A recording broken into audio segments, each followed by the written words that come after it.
This is the Leading Second podcast, where we're on a mission to equip local churches everywhere to raise up uncommon leaders. The Leading Second podcast releases every Thursday morning, so hit follow and share this episode with your team.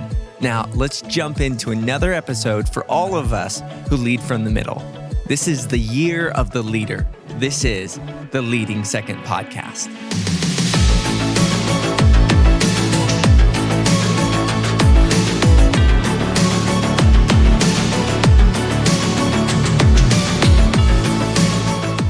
Hello, Leading Second. Welcome back to the podcast. My name is Clark. I'm one of the team members here at Leading Second, and I'm glad you're here. I'm glad you've joined us because we've got another great episode in store for you with none other than Pastor Levi Lusko. But before we do that, I wanted to give a quick plug for our episode guides, which you can find at leadingsecond.com/podcast. This is a resource we make available to you to help maximize the content of the episode. So you could use it for your own personal improvement in leadership, or it could be a conversation starter with your team. So I'd encourage you go to leadingsecond.com/podcast for the episode guide. For the interview today, Pastor Brandon sits down with Pastor Levi Lusko from Fresh Life Church to talk about this. What are the things your pastor wished you knew? And so without further ado, let's jump in to this conversation. All right, Pastor Levi, welcome to the Leading Second podcast. I'm so glad you're here today. So honored. Brandon, thanks for having me, bro. I love what you guys are doing. I'm grateful. It's a resource for our team and for so many others out there, man. It's an amazing, amazing thing you guys are doing. So thank you. Yeah, thank you for... your church has been so supportive of Leading Second and your campus pastors and stuff, of course, being a part of what we're trying to build here. I just have to say we love you. We love your church, your teaching voice. I could gush for an hour, but it means a lot to us. And I'm thankful for you, and I'm thankful for the example you set for all of us in ministry. And just know there's a lot of us out there reading and listening and tracking with what you're teaching. And we're grateful for you. Man, too kind. So today, I just want to get into some good trouble for a minute. I love being able to talk to a lead pastor in the context of Leading Second. I love knowing what pastors think about their team, about leaders that are serving the greater vision of the church. And we're calling this conversation today, Things Your Pastor Wished You Knew. And will you help us just give us the secret sauce today? Because inquiring minds want to know right now. Hilarious. That's so funny. Well, I always try and remember, I felt the exact same way probably my staff at times does, because I wasn't always a lead pastor. I started out as the assistant to the youth pastor.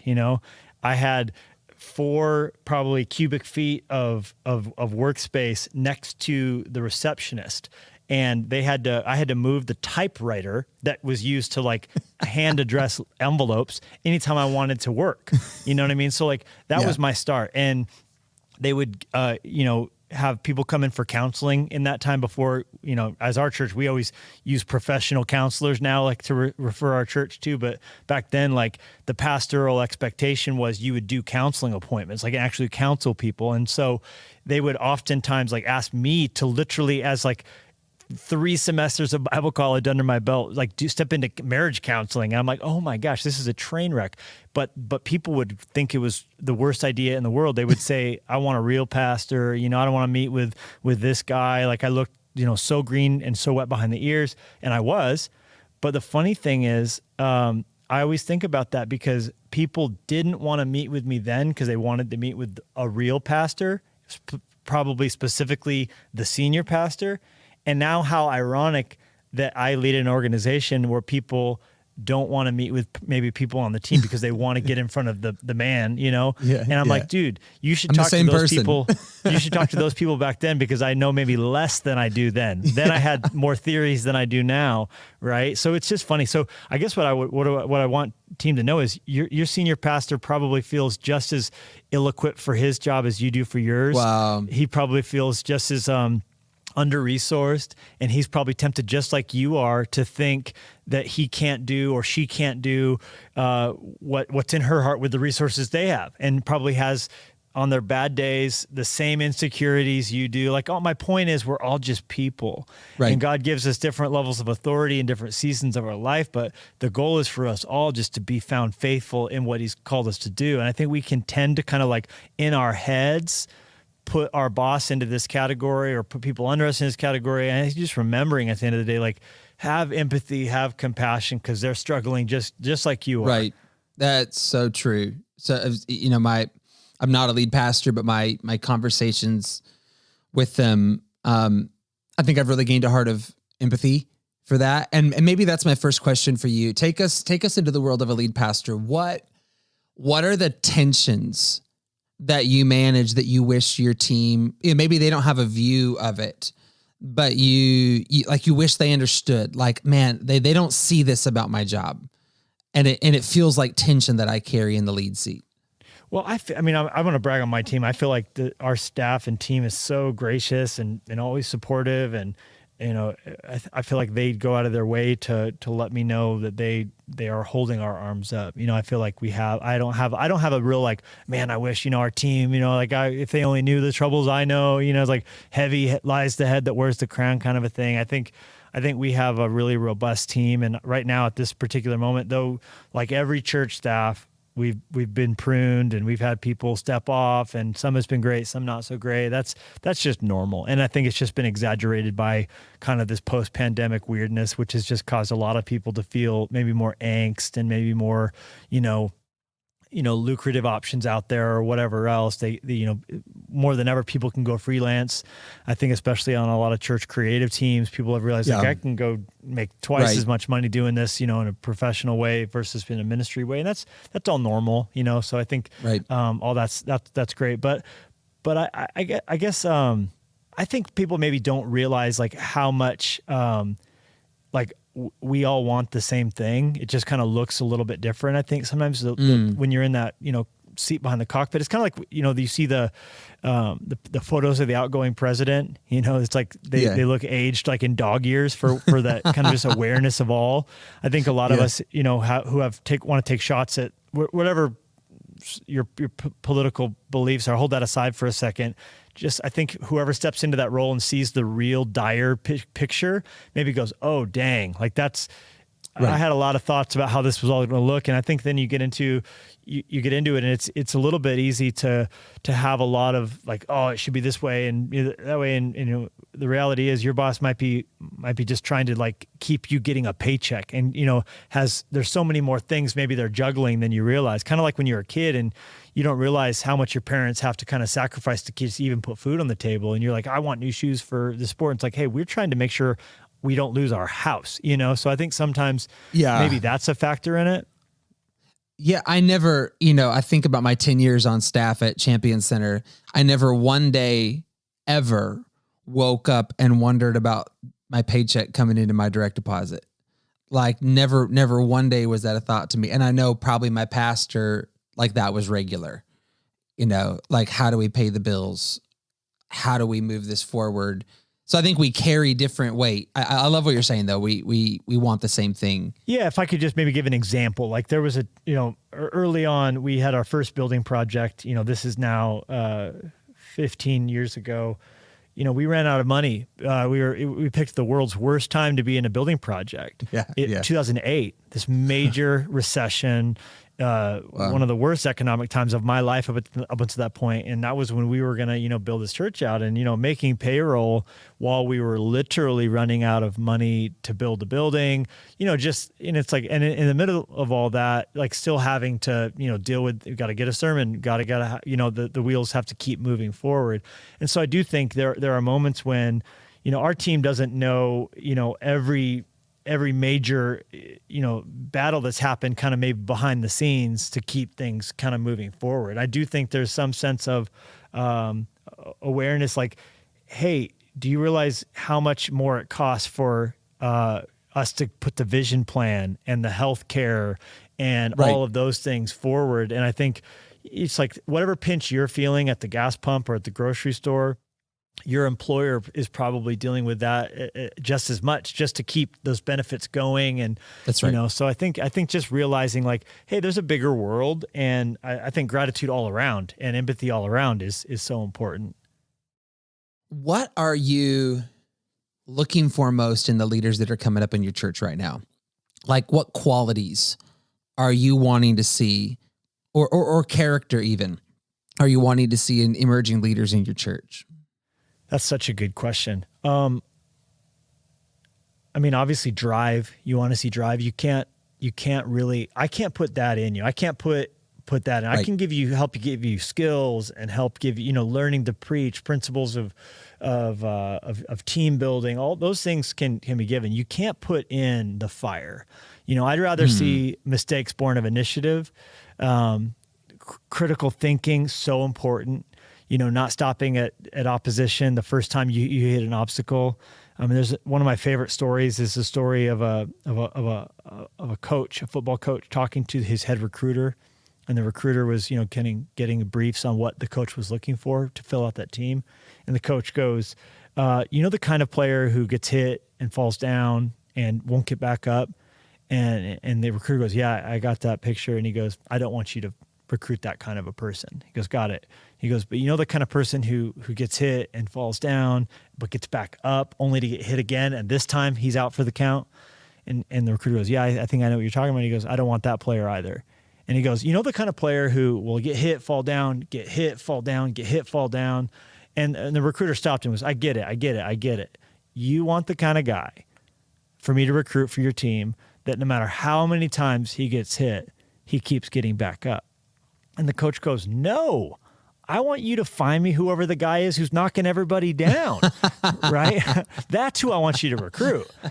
And I love that story because, that's awesome. It's one thing to be able to be, sort of like resilient and be able to overcome obstacles, but that's another thing to be that kind of force who's going to knock some stuff down, and I would rather have to ask you to like slow down than to be in with a cattle prod trying to get some signs of life out of you, and I would, by a magnitude of 10, want to have someone on our team who's going to make a mistake of initiative as opposed to someone who, needs encouragement and coddling to get up. Like if I have to come and find the starter yank that rope on you to get you going, like that's, I'd rather everybody be like, hey, you know what, let's mellow it down a little bit as opposed to, the alternative.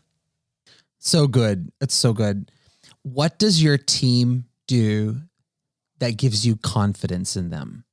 Like when they're receiving an assignment or direction, something new, what do they do that causes you to have confidence? My biggest thing, and this is language that we've in our organization pulled from special teams and special forces, is something called red teaming. Red teaming is where holes have been poked into a plan over and over and over again. So in let's say you're in a SEAL situation, and you're going to go over this invasion. Well, they'll like have the whole plan and the redundancies, because in the military 2 is 1 and 1 is none, right? So you're not going to go in with having one helicopter would be 0. So you have a second, right? And so there's always redundancies and everything.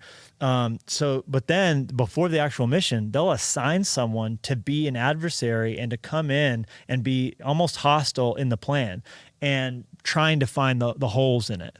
Right. So when a half-baked idea comes in and we're in a meeting and something's getting presented, and it's just clear they had the brainstorm, but they haven't poked holes in it. They haven't troubleshot it, done any troubleshooting. I think for me, the confidence comes when it's like any objection that I've raised, it's like, yep, we thought about that. And because of that, it's like layers and layers and layers and layers.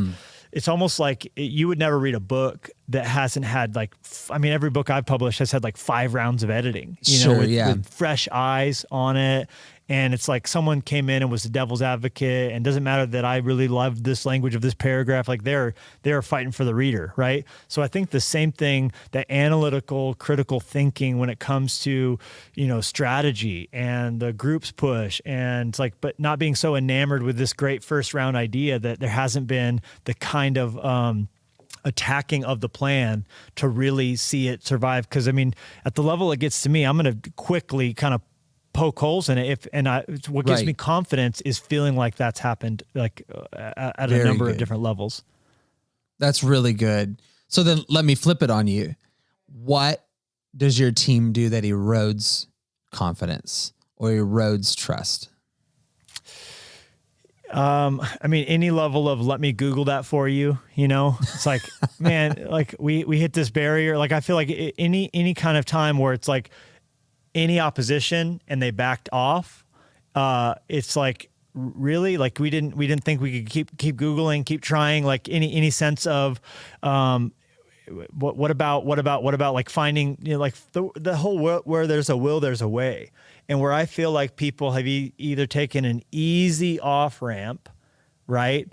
As opposed to finding another way there and fording it, and not exhausting it until there is like no hope of something. I think to me that feels like phoning it in. That feels like we just didn't try hard enough. We took the first no. Jesus talked about the woman banging on the door till the judge got out of bed. It's like, right. I want to have that kind of that spirit that's like, dude, we don't take no for an answer. That's really good. Let's talk about alignment for a minute, because leading second, we talk about that a lot. We talk a lot about Jonathan's armor bearer. Go ahead, do all that's in your heart. I am with you, heart and soul. What does alignment mean to you as a pastor? Like, what does it mean to you to know that your team is with you? And have you ever been in a season where you didn't feel like your team was with you, where they were out of alignment with you? And how did that feel for you as a pastor? Yeah, I think that's so important. I do love the concept. There's no doubt God's blessed by unity, like good and pleasant, power, oil on Aaron's beard. Like these are all really important things. In fact, if there's unity, then it says the dew of Hermon shall fall on Mount Zion. Mount Hermon's the tallest mountain. Mount Zion's the entire country away. So it would take a miracle for any dew from Hermon to land on Zion, meaning it's impossible, right? So for that to happen, it's an act of God. And I love that the concept is, if there's a sense of unity and buy-in, impossible things can be done, right? And so I see such value in me and in our team all saying like, no, we're all in on this vision.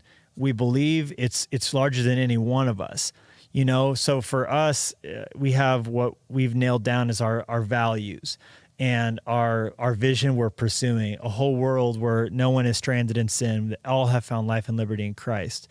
And that's bigger than Levi and Jenny. That's bigger than any of us. Like and these are marching orders that I can show you chapter and verse is like from the mouth of Jesus, what he wants us to be all about.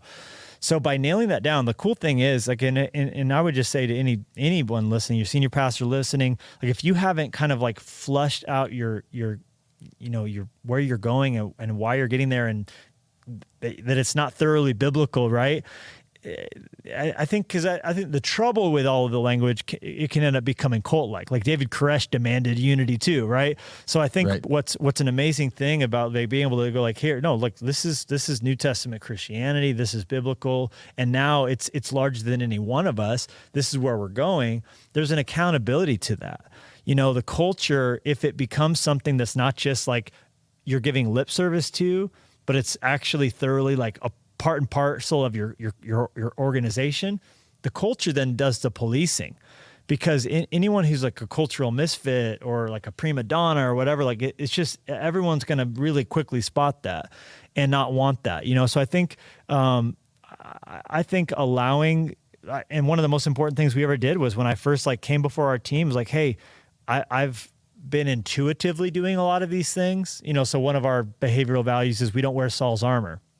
We don't do things just because that's how they've always been done. We're not going to hang on to a shield and breastplate if God's called us to use a slingshot. We'll do things no one's doing to reach people no one's reaching, right? So we're not afraid of technology. We're not afraid of ChatGPT. This isn't a big threat to us. We're going to find ways to harness it. We started our church in 2007, the same year that the iPhone got released, the same year Facebook and Twitter really blew up. And from the very get-go, from the jump, we've been seeking to utilize new media delivery vehicles and cutting edge tools to reach people for the glory of God. So like we're going to always be looking for, not just bringing in the Easter plan for 2016, changing the date. Now it's the Easter plan for 2023, right? So when I nailed down those values for our church and then behavioral values too, and that's, by the way, another thing, I mean, Craig Rochelle's done episodes on this. We have a staff behavioral values, which are the traits that we're looking for in a Fresh Life employee. The cool thing is like, now it's not just what I think about this, it's every one of us are clear about the sort of bullseye center of the Venn diagram that makes for an amazing Fresh Life employee. And we can get you a copy that you can put in the show notes or whatever, or people could download like what those are. But I think that's really helpful. And it gives us all a sense. No, there's not a big nebulous, like, what does it mean? Like, no, hey, here's the traits that are going to make for a great Fresh Life employee. Socially smart, humble, driven, fun loving.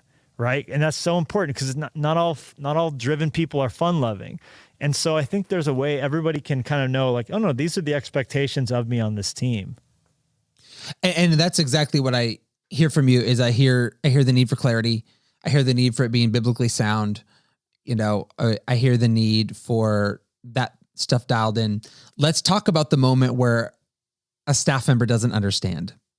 So they don't understand a decision their pastor made. Or they don't understand why we do certain things, those kind of things. What would you expect or want to see from a team member in a moment where they don't understand? Because our premise, if you have a godly leader, an integrous house, like you can align first and understand second. Like there are moments where we have gaps in the second chair. They just exist. Sometimes the church is moving fast. Sometimes, pastors moving fast. So like, what would you want to see and hear from a leader who just quite frankly didn't understand a decision or a move we're making right now? Yeah, I would think, I was just talking to someone about this yesterday. Like, let's take as an example, like we've seen people that we've gotten sideways with who met their spouse under our ministry, who have had kids grow up in the ministry, have, maybe they came even to Christ in this ministry, but then one tiny thing got kind of sideways as that burr under the saddle, so to speak, and they're out. Right. And I guess in that instance, I would be like, do I not have any bankable, credit in your account here? Right. That there's all these things that you can point to that would hopefully allow you to give me the benefit of the doubt in one area that you're confused in. I guess I would just kind of go back to that in my mind. It's like we've like that Paul did that. Paul would say like, hey, you've seen my life. You've seen the conduct of my life. You've watched this. You've seen, I have letters you've wrote me like, hey, thank you for, this sermon that's changed my life. This changed my life. This changed my life. So on this one issue, I would say just not one tiny thing that you're tempted to get sideways on. Shouldn't the argument of the greater to the lesser be applied? Kind of like Paul did when he's like, hey, if God gave us Jesus, how is he not going to freely give us all things? So I know in this one area you're confused or sideways, but I guess I would just say to you, if you're confused or angry about your pastor and one decision, and of course, I'm assuming we're not talking about grievous sin here, right? Of course. I think for most people, it's these little things. It's like, in Africa, the most dangerous animal to the lion isn't the rhino or the crocodile. It's actually the porcupine. Lions get tiny porcupine quills in their nose or their snout because they're sniffing the porcupine. And then that tiny little quill just stays with them, festers, gets infected, and eventually can actually cause, to take the lion out. So it's not this big thing that usually wipes people out. It's little stuff. Wow. So I would just say, like, give your leader the benefit of the doubt. Remind yourself of all the big things that God's done. It's like, man, in this one area, you can die to that little thing perhaps. And a lot of times it works its way out, right? Oh, totally. I have found that so true. I think most of the time.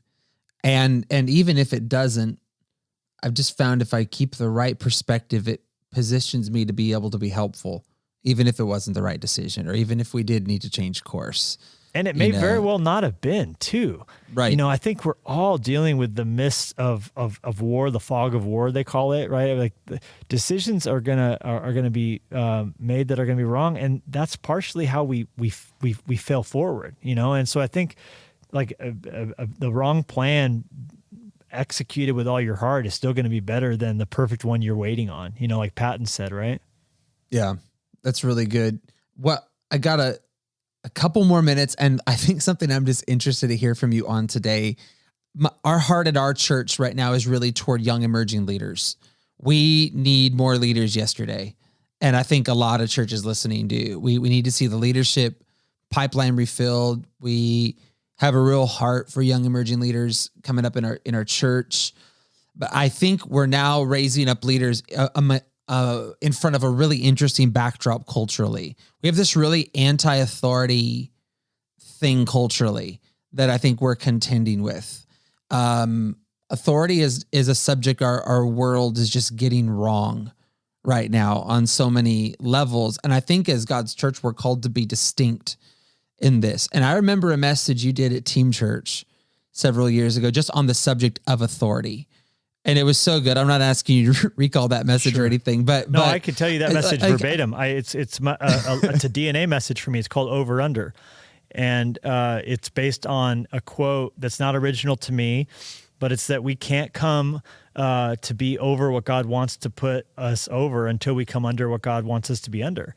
And I think that's so important because there's a sense in which we all want to pull ourselves out from being under, forgetting that the only thing that comes from that is actually incarceration. The devil is the devil because he came out from under God's authority. Right. Adam and Eve got into the problem they're in because they pulled themselves out from under God's authority. And your senior leader is under authority, under God's authority. I'm under God's authority. Like Jesus is the over shepherd of his whole church. So no one is in the first seat truly except Jesus. I'm a second leader too, right? Under Jesus. And so I think I'm under my board, like every leader has that, right? So I think we have to remember that the goal isn't autonomy. The goal is submission.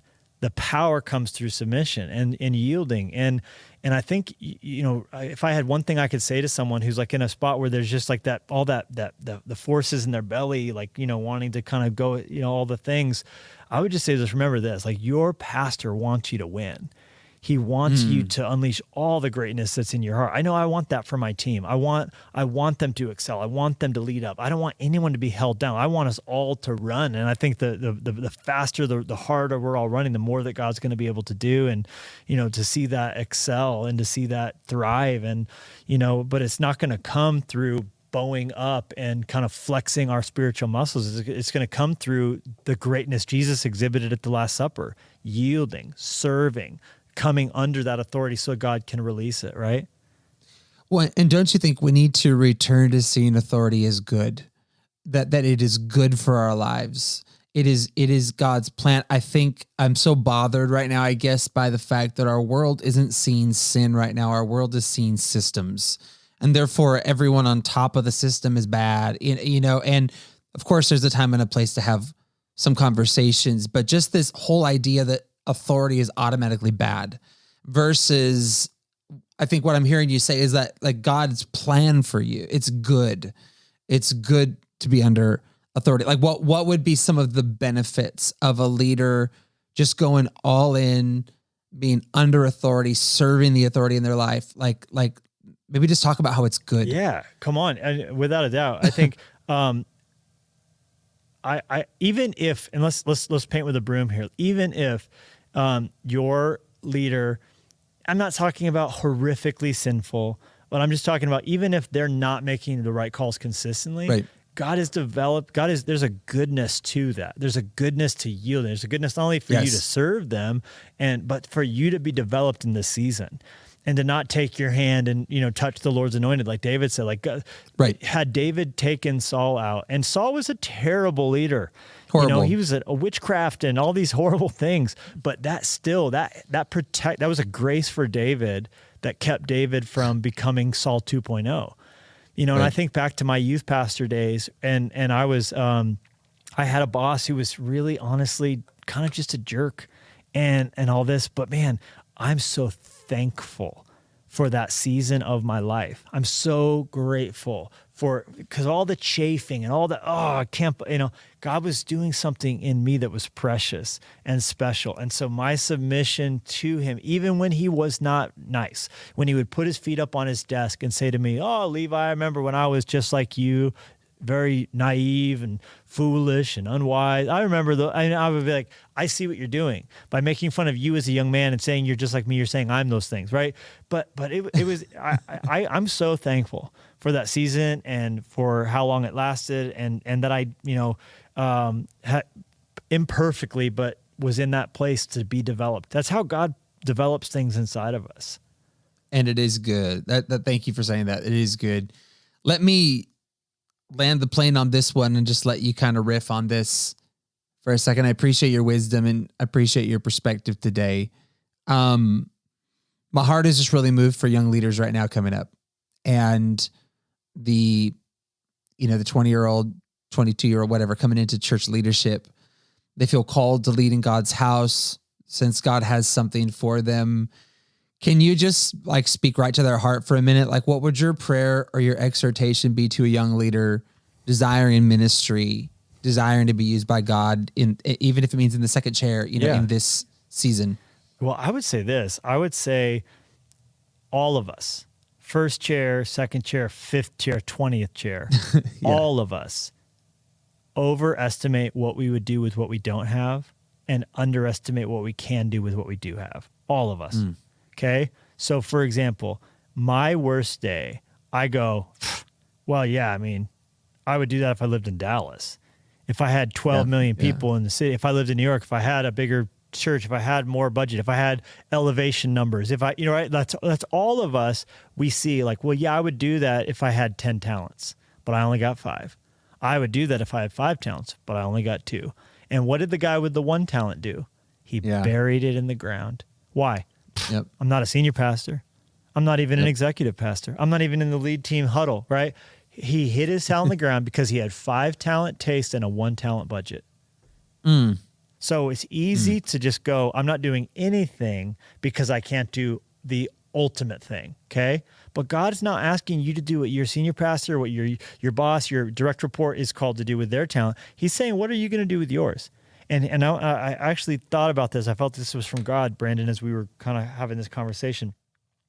The world would not have Legolas from Lord of the Rings if there wasn't confinement. Because how Orlando Bloom got that part was he broke his back.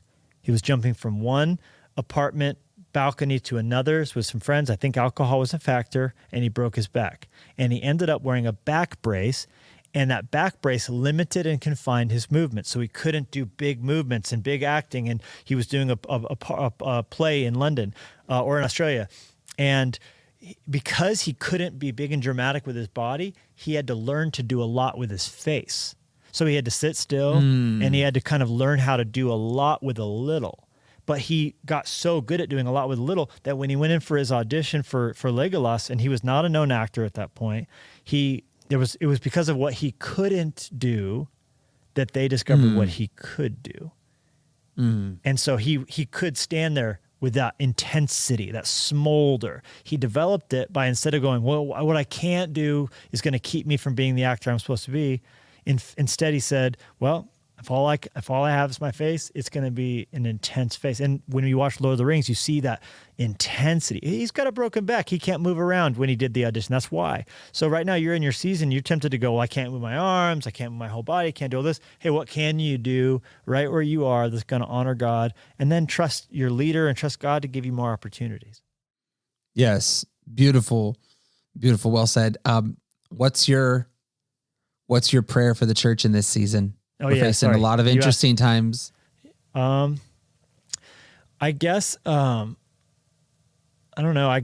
a mentor of mine likes to say, "Hey, relax, Levi. We win in the end."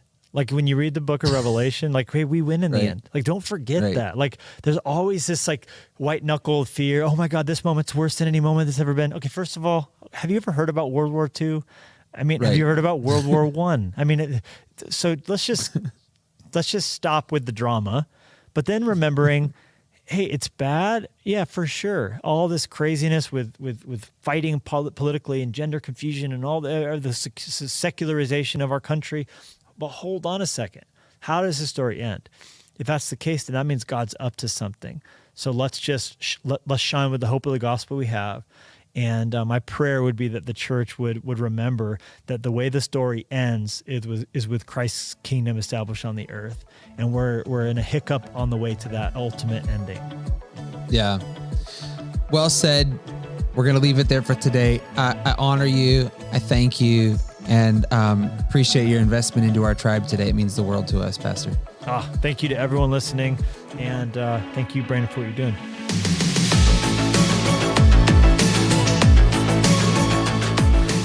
To find the episode guide, visit our website, leadingsecond.com/podcast. You can also follow us on Instagram @leadingsecond and join us on the Leading Second Collective on Facebook.